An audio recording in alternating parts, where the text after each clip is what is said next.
Et si je vous disais que les plus grands antagonistes de Naruto avaient raison depuis le début? Madara Uchiwa, un nom qui fait trembler. Pourtant, son rêve était noble, un monde sans guerre, sans souffrance. Regardez autour de vous aujourd'hui, conflits, inégalités, haine. Le Tsukuyomi infini, juste une solution radicale à un problème réel.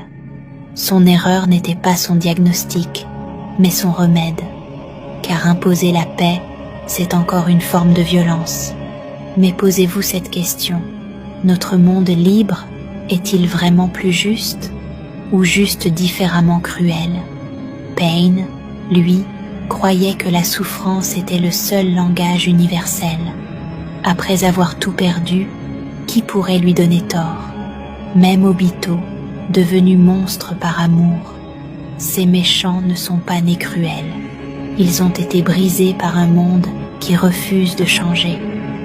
La vraie question n'est pas « avaient-ils raison ?», mais sommes-nous assez courageux pour prouver qu'ils avaient tort? Abonnez-vous pour plus de réflexions sur vos personnages préférés.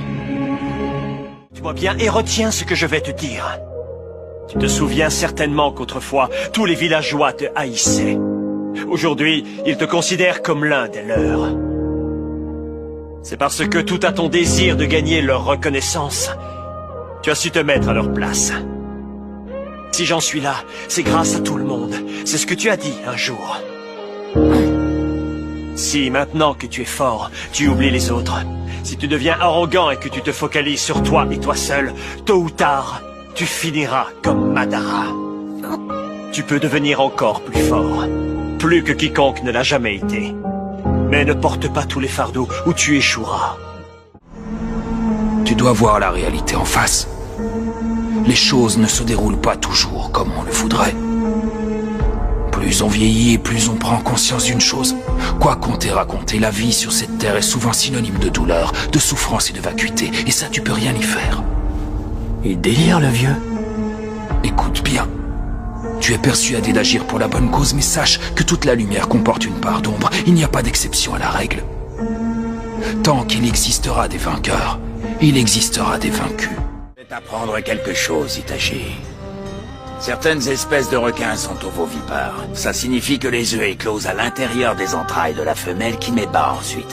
Mais en étudiant ces espèces, des chercheurs ont remarqué que le nombre des naissances était bien souvent très inférieur au nombre d'œufs éclos dans le ventre maternel.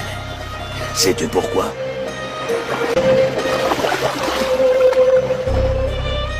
Parce que les petits se mangent entre eux. À peine sortis de l'œuf, les bébés requins s'entre-dévorent dans le ventre de leur mère et seuls les plus forts s'en sortent. La lutte pour survivre s'engage dès la naissance.